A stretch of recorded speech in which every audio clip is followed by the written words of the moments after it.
शाजापुर जिले की मोहन बड़ौदिया तहसील के लिए स्टेट बैंक बहुत बड़ी सौगात लेकर आई है। बहुत ही जल्द मोहन बड़ौदिया में स्टेट बैंक की शाखा खुलने वाली है। यह बात भोपाल से आए महाप्रबंधक संदीप दत्ता ने कही। वहीं क्षेत्रीय प्रबंधक संजय पांडे और मुख्य प्रबंधक अवध चतुर्वेदी भी आए थे। उन लोगों ने संतरे की खेती से संबंधित जानकारी और ऋण से संबंधित जानकारी दी। वहीं मोहन बड़ौदिया के 2 किसानों के स्टेट बैंक की शाखा पनवाड़ी से एक ट्रैक्टर, स्टेट बैंक सहारनपुर शाखा से भी किसान को ट्रैक्टर दिया गया। वहीं स्टेट बैंक शाखा पनवाड़ी के प्रबंधक ओम प्रकाश जी ने कृषि संबंधित जानकारी दी। वहीं हमारे चैनल के जिला चीफ ब्यूरो ने आगर जिले की नई तहसील कानाड़ में भी स्टेट बैंक की शाखा खोलने के लिए कहा, तो महाप्रबंधक श्री दत्त ने कहा कि हम सर्वे करवा लेते हैं। अगर लगता है कि कानाड़ में हमारी शाखा की आवश्यकता है तो हम वहां पर भी शीघ्र हमारी शाखा की शुरुआत कर देते हैं। शाजापुर से जिला चीफ ब्यूरो लाट सिंह चौहान की रिपोर्ट कर रहे हैं। और दुकान बैंक के सामने उनकी जगह है जहाँ पे हमने कियोस्क के लिए भी उन्होंने बोला था, तो हमने उनको दिया है अप्रूवल कि बैंक के सामने कियोस्क रहेगा तो सारे कस्टमर वहाँ ऑटो पार्ट का है। तो वो भी दोनों सर थोड़ी सी बाइट ठीक है। सर यहाँ पे बैंक कब तक ओपन हो जाएगी? देखिए, बैंक ओपन करने में तो जो प्रक्रियाएं हैं उसमें तो करीब करीब काम हो चुका है जी, लेकिन जो भवन है उसका तैयारी अभी नहीं हुई है। तो उसके लिए हम लोग कोशिश करें जितनी जल्दी हो सके भवन तैयार हो जाए, तो फिर हम लोग 15-20 दिन के अंदर हम लोग वहाँ पर जो इंटीरियर वगैरह क्रिएट करके हम लोग खोल देंगे उसको। तब तक किसान शायद कहाँ से संपर्क कर पाएंगे? तब तक तो हमारी जो मुख्य शाखा शाजापुर है वहाँ तो है ही है, तो वहाँ से संपर्क करेंगे जो भी भारतीय स्टेट। और हम कोशिश ये करेंगे अगर हो सकेगा तो टेम्प्रेरी एक हम अगर सारे व्यवस्थाएं प्रॉपर रही तो, क्योंकि टेम्प्रेरी शाखा खोलने के लिए कई चीज़ें होती है, देखनी पड़ती है, तो वो अगर हमें सुविधा मिल जाती है और उसका व्यवस्था हो जाती है तो कोशिश करेंगे। नहीं तो जब तक पूरी तरह से शाखा नहीं खुलेगी तब तक शाजापुर जो मुख्य शाखा है उसी से लोग जुड़े रहेंगे और उससे जो भी ज़रूरत है सारे सुविधाएं मिलती रहेंगी। सर आगर जिले में भी एक और बहुत बड़ी समस्या है, जो कानड़ तहसील जो अभी नई बनी है वहाँ पे भी बैंक ऑफ इंडिया में इतनी ज़्यादा खतरनाक भीड़ होती है। अगर वहाँ पे अगर अपनी एक और ब्रांच की ओपन हो जाए तो मैं सोचता हूँ कि किसानों को और वहाँ के जो व्यवसायी हैं उनको काफ़ी राहत मिलेगी, क्योंकि उनको जहाँ भी डिपॉजिट वगैरह कुछ भी करना पड़ता है तो उनको 18 किलोमीटर दूर वहाँ से जाना पड़ता है। थोड़ा सा इस बारे में कुछ। अब देखिए, उस बारे में तो मुझे पता तो नहीं है, लेकिन इसके बारे में अगर हमारे जो क्षेत्रीय प्रबंधक साहब हैं ये विजिट करेंगे, देख लेंगे, अगर वैसी ज़रूरत पड़ेगी तो हम निश्चित रूप से वहाँ पर भी, क्योंकि वहाँ पे काफ़ी ज़रूरत लग रही है, उसमें ब्रांच की काफ़ी ज़रूरत है। अगर ज़रूरत महसूस करेंगे तो हम लोग निश्चित रूप से हम लोग शाखा खोलने की कोशिश करेंगे। जो भी किसान है अपने पेपर दे सकते हैं। यहाँ से लेके अभी आगे तक के जो सभी गांव है सभी की केसीसी लिमिट जो है मेन ब्रांच शाजापुर मुख्य शाखा में चल रही है। तो अब वहां जाके आप अपने केसीसी को रिन्यूअल करने के लिए, पलटी करने के लिए जाते ही हैं, आप अपने ये पेपर भी जो जरूरत के दे सकते हैं। ठीक है, धन्यवाद। और अगर जमा होता है पलटी बंदी जिसको बोलते हैं, उनका तो फसल बीमा हर साल नियमित रूप से रबी में भी कटता है और खरीफ में भी कटता है। और कुछ खाते ऐसे होते हैं जो जिनका 1 साल या 2 साल नवीनीकरण नहीं हो पाता, अपन पलटी नहीं कर पाते। जो हमारे सिस्टम में जो उसके समय सीमा होती है, खाता को NPA कर लेंगे, उसके पहले तक उसकी फसल बीमा की जो प्रीमियम है वो कटती है, उनको उसका लाभ मिलता है।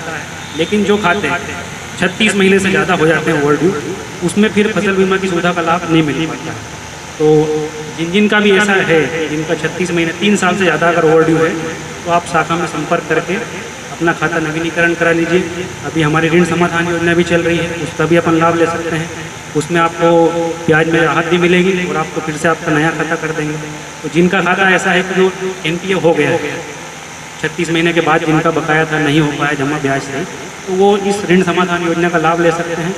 उसमें उनको फिर आगे से जब भी वो अगला सीजन आएगा खरीफ का, रबी का, तो फसल बीमा का लाभ मिल जाएगा। कंप्यूटराइज अभी हमारा अपन मैनुअली कोई भी उसमें इंटरवेंशन नहीं कर सकते हैं। जिनका खाता 3 साल से ज़्यादा का है उसमें तो फसल बीमा का प्रीमियम हम काट नहीं सकते, क्योंकि हमारा कंप्यूटर जो सिस्टम वो अलाउ नहीं करता। बाकी जिनका 3 साल से पहले का है इस साल उनको व्यवस्था दी गई, हालांकि उसमें भी पता नहीं, लेकिन इस बार जो है क्योंकि पूरा ये हुआ है इसलिए उनको वासियों को मेरा सर्वप्रथम नमस्कार। और ग्राम जो सरपंच जी हैं श्री पाटीदार जी, उनको मैं बहुत बहुत धन्यवाद देना चाहूँगा कि उन्होंने आज हमें मौका दिया आप लोगों से मिलने का। तो करने की बात है, मैं पिछले महीने ही शाजापुर आया था, ये बात है करीब 15-16 तारीख की बात है। और या 18 तारीख की बात है ऐसी। तो उस समय मैं ऐसे ही वहाँ पर मीटिंग कर रहा था, बातचीत हो रही थी, तो पता चला कि ऐसे यहाँ पर एक गांव है जहाँ पर बहुत ज़्यादा संतरे की खेती होती है। क्योंकि ये मेरे मतलब बैंक में इस 27 साल के सर्विस में मेरी पहली ये पोस्टिंग इस क्षेत्र में हुई है, मतलब मध्य प्रदेश में हुई है। तो इसलिए मध्य प्रदेश के बारे में मुझे बहुत ज़्यादा मतलब पहले से पता नहीं था, धीरे धीरे पता चल रहा है। जब मुझे पता चला कि संतरे की खेती होती है यहाँ पर, क्योंकि अब तक भारत में हर कोने में लोग जानते हैं संतरा मतलब महाराष्ट्र ही होती है या नागपुर, लोग यही जानते हैं कि संतरे का मतलब है कि महाराष्ट्र में कहीं पे आसपास से नासिक होगा या नागपुर होगा। लेकिन जब मुझे पता चला कि यहाँ संतरे की खेती होती है तो पता नहीं क्यों मेरी उत्सुकता बहुत बढ़ गई। तो मैंने तुरंत इनको कहा कि भाई जितनी जल्दी हो सके वहाँ पर एक प्रोग्राम करो और मैं उसमें आना चाहता हूँ और मैं उन ग्रामवासियों से मिलना चाहता हूँ। और ये प्रोग्राम हमने 2 या 3 तारीख का मेरा प्लान था, लेकिन कुछ अर्जेंट काम आ गया, इसलिए वो होते होते आज मौका लगा मुझे आने का। तो ये बहुत अच्छी बात है कि यहाँ पर आप लोग संतरे की खेती कर रहे हैं और बहुत ही बड़े स्केल पे कर रहे हैं। ऐसा नहीं कि केवल छोटा मोटा आप लोग बाग लगाया हुआ आप लोगों ने। जैसे मुझे पता चला, भी बताया कि करीब 60% यहाँ का जो प्रोडक्शन है वो संतरे पे ही लोग निर्भर हैं, यहाँ के जो किसान हैं। तो ये बहुत बड़ी व्यवस्था है जो मैं समझ सकता हूँ। और जैसा कि बताया कि 186 गांव पूरे इस तहसील के अंतर्गत आते हैं, तो ये एक बहुत बड़ा एक एरिया है। और इतने बड़े एरिया में केवल एक बैंक का होना अपने आप में बहुत ही मुश्किल वाला काम है, मैं समझता हूँ, बैंक ऑफ इंडिया के लिए। जैसे कि अभी इन्होंने बताया कि वहाँ इतनी भीड़ लगी रहती है और लोगों की समस्याएं हैं, तो हम भी चाहते थे कि क्यों ना हम भी एक अपना शाखा यहाँ पर खोलें। तो ये जैसे कि हमारे क्षेत्रीय प्रबंधक साहब ने ऑलरेडी बता दिया आप लोग सबको कि हम बहुत जल्दी यहाँ पर शाखा खोल रहे हैं और इसमें आप लोगों को सहयोग की ज़रूरत पड़ेगी, क्योंकि शाखा खोल तो हम देंगे, उसके बाद शाखा का रखरखाव, शाखा की प्रगति, सब कुछ वो आप लोगों को निर्भर करेगा। जिस तरीके से आप लोग सहयोग करेंगे, जिस तरीके से आप लोग उसका उपयोग करेंगे, जो भी हमारे उत्पाद हैं, चाहे वो ऋण से संबंधित हो, चाहे वो बचत से संबंधित हो या निवेश से संबंधित हो, हर तरह की सुविधा हम देंगे आपको।